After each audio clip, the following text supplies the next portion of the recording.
పరిశుద్ధ గ్రంథం నుండి పేతురు రాసిన మొదటి పత్రిక 2వ అధ్యాయం చదువుకుందాం. ఇప్పుడు ప్రభువు దయాళుడని మీరు రుచి చూచి ఉన్న ఎడల సమస్తమైన దుష్టత్వమును, సమస్తమైన కపటమును, వేషధారణను, అసూయను, సమస్త దూషణ మాటలను మాని క్రొత్తగా జన్మించిన శిశువులను పోలిన వారై నిర్మలమైన వాక్యమును పాల వలన రక్షణ విషయంలో ఎదుగు నిమిత్తము ఆ పాలను అపేక్షించుడి.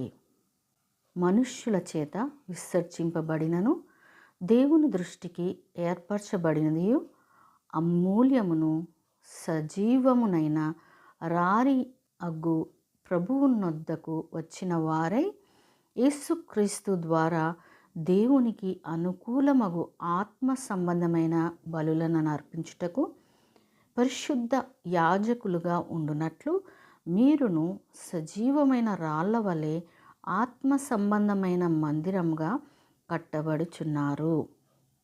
ఏలయనగా ఇదిగో నేను ముఖ్యమును ఏర్పరచబడిందియు అమూల్యమునగు మూలరాతిని సియోనులో స్థాపించుచున్నాను.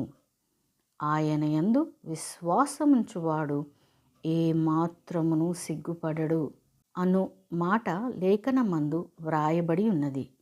విశ్వసించుచున్న మీకు ఆయన అమూల్యమైన వాడు. విశ్వసింపని వారికైతే ఇల్లు కట్టువారు ఏ రాతిని నిషేధించిరో అదే మూలకు తలరాయి ఆయను, మరియు అది అడ్డు రాయియు అడ్డు బండయు ఆయను. కట్టువారు వాక్యమున కవిధేయులై త్రొట్టిల్లుచున్నారు, దానికే వారు నియమింపబడిరి. అయితే మీరు చీకటిలో నుండి ఆశ్చర్యకరమైన తన వెలుగులోనికి మిమ్మును పిలిచిన వాని గుణాతిశయములను ప్రచురము చేయు నిమిత్తము ఏర్పరచబడిన వంశమును, రాజులైన యాజక సమూహమును, పరిశుద్ధ జనమును, దేవుని సొత్తైన ప్రజలను అయి ఉన్నారు. ఒకప్పుడు ప్రజగా ఉండక ఇప్పుడు దేవుని ప్రజ అయితిరి. ఒకప్పుడు కనికరింపబడక ఇప్పుడు కనికరింపబడిన వారైతిరి. ప్రియులారా, మీరు పరదేశులను యాత్రికులను అయి ఉన్నారు కనుక ఆత్మకు విరోధముగా పోరాడు శరీరాశలను విసర్జించి అన్యజనులు మిమ్మల్ని ఏ విషయములో దుర్మార్గులని దూషింతురో ఆ విషయంలో వారు మీ సత్క్రియలను చూచి వాటిని బట్టి దర్శన దినమున దేవుని మహిమపరచినట్లు వారి మధ్యను మంచి ప్రవర్తన గలవారై ఉండవలనని మిమ్మును బతిమాలుకొంచున్నాను. మనుష్యులు నియమించు ప్రతి కట్టడకును ప్రభువు నిమిత్తమై లోబడి ఉండుడి. రాజు అందరికిని అధిపతి అనియు నాయకులు దుర్మార్గులకు ప్రతిదండన చేయుటకును సన్మార్గులకు మెప్పు కలుగుటకును రాజు వలన పంపబడిన వారనియు వారికి లోబడి ఉండుడి. ఎలయనగా మీరిట్లు యుక్త ప్రవర్తన గలవారై అజ్ఞానముగా మాట్లాడు మూర్ఖుల నోరు మూయుట దేవుని చిత్తము. స్వతంత్రులయుండియు దుష్టత్వమును కప్పి పెట్టుటకు మీ స్వాతంత్ర్యమును వినియోగపరచక దేవునికి దాసులమని లోబడి ఉండుడి. దేవునికి దాసులమని లోబడి ఉండుడి. అందరినీ సన్మానించుడి, సహోదరులను ప్రేమించుడి, దేవునికి భయపడుడి, రాజుని సన్మానించుడి. పనివారలారా, మంచివారును సాత్వికులునైన వారికి మాత్రం కాక ముష్కరులైన మీ యజమానులకును పూర్ణ భయంతో లోబడి ఉండుడి.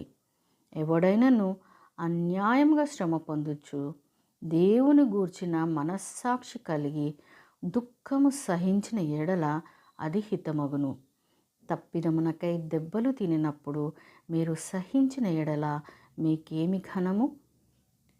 మేలు చేసి బాధపడినప్పుడు మీరు సహించిన ఎడల అది దేవునికి హితమగును. ఇందుకు మీరు పిలువబడితిరి.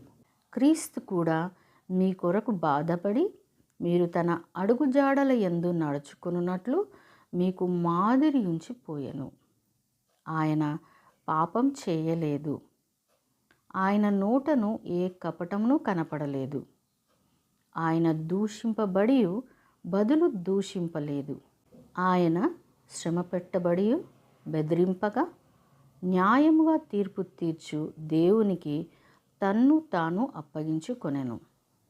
మనము పాపముల విషయమై చనిపోయి నీతి విషయమై జీవించినట్లు ఆయన తానే తన శరీరమందు మన పాపములను మ్రాను మీద మోసుకొనెను. ఆయన పొందిన గాయముల చేత మీరు స్వస్థత నొందితిరి.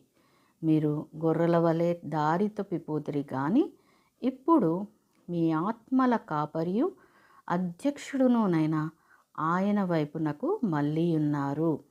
దేవుడు తన పరిశుద్ధ వాక్యమును మనందరి హృదయంలో ఫలింప చేయునుగాక. ఆమెన్.